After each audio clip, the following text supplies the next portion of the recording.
നീണ്ട നിയമ പോരാട്ടങ്ങൾക്കൊടുവിലെ വിധിയാണിത്. എങ്ങനെയാണ്? തീർച്ചയായിട്ടും ഞങ്ങൾ 24 പ്രതികളാണ് ഇതിനകത്തുണ്ടായിരുന്നത്. ഈ കൊലക്കേസിൻ്റെ കുറ്റപത്രം തയ്യാറാക്കാനായി കേരള ഗവൺമെൻറ് വലിയ വ്യഗ്രത കാണിച്ചു.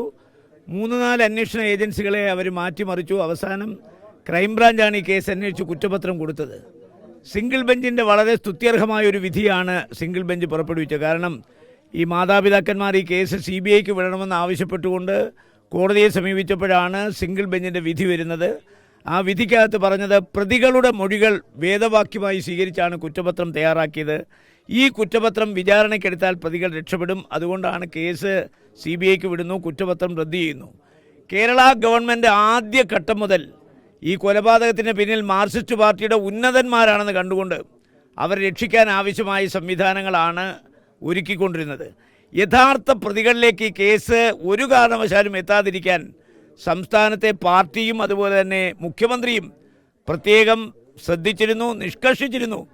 അതുകൊണ്ടാണ് ഇതിൻ്റെ തെളിവ് നശിപ്പിക്കാൻ മുൻ MLA ആയ ശ്രീ KV കുഞ്ഞിരാമനും ബ്ലോക്ക് പ്രസിഡൻ്റായ മണിയണ്ണനും ഒക്കെ ശ്രമിച്ചത്. കാരണം വധശിക്ഷയോ ജീവപര്യന്തം തടവോ വിധിക്കപ്പെടാൻ സാധ്യതയുള്ള ഒരു കുറ്റകൃത്യം ചെയ്ത ആളുകളെ തെളിവുകൾ നശിപ്പിച്ച് രക്ഷപ്പെടുത്താൻ ശ്രമിച്ചത് 7 വർഷം വരെ കഠിന തടവ് കിട്ടാവുന്ന ശിക്ഷയാണ്. അത് 3 കൊല്ലം വരെ ആകാനും സാധ്യതയുണ്ട്. അപ്പോൾ നമ്മളെ സംബന്ധിച്ചിടത്തോളം കേരള ഗവൺമെൻറ് ഈ കേസ് കോടിക്കണക്കിന് രൂപ ചെലവാക്കി CBIക്ക് വിടാതിരിക്കാൻ ശ്രമിക്കുകയും കേസിൻ്റെ ട്രയൽ നടക്കുമ്പോൾ ശ്രീ K ശ്രീധരൻ എന്ന് പറയുന്ന കോൺഗ്രസ് കുടുംബത്തിലൊരു അംഗത്തെ കൂറുമാറ്റി തങ്ങളോടൊപ്പം ആക്കി അദ്ദേഹത്തെ ഈ കുടുംബത്തിൻ്റെ മുഴുവൻ കാര്യവും കൊലപാതകത്തിൻ്റെ മുഴുവൻ ചരിത്രവും അറിയാവുന്ന അദ്ദേഹത്തിന് ഈ കേസ് കൊടുത്ത് വാദിപ്പിച്ചു.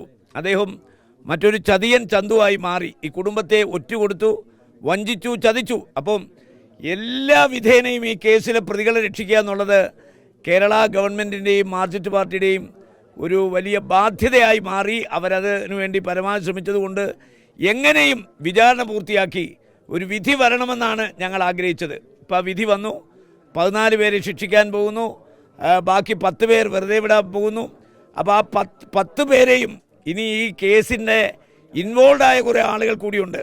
അവരെ ഒരാൾ ഗൾഫിൽ കടത്തി അവരെയൊക്കെ ഈ കേസിൽ ചോദ്യം ചെയ്ത് പ്രതിസ്ഥാനത്ത് കൊണ്ടുവരണമെങ്കിൽ ഒരു പുനരന്വേഷണം കൂടി ആവശ്യമാണ്. അത് പാർട്ടി ഗൗരവമായിട്ട് ആലോചിച്ച് അതിൽ തീരുമാനമെടുക്കും. അവസാന ശ്വാസം വരെ ഈ കുടുംബത്തിന് നീതി കിട്ടാൻ വേണ്ടി ഞങ്ങൾ പോരാടും. ഇനി കേരളത്തിലെ ഒരു കുടുംബവും ഇങ്ങനെ പാർട്ടിയുടെ ഒരു കൊലപാതക രാഷ്ട്രീയത്തിന് ഇരയാകാൻ പാടില്ല. ആ ഒരു സന്ദേശം ജനങ്ങൾക്ക് കൊടുക്കാൻ വേണ്ടി അവസാന പോരാട്ടം ഞങ്ങൾ ഇക്കാര്യത്തിൽ തുടരും.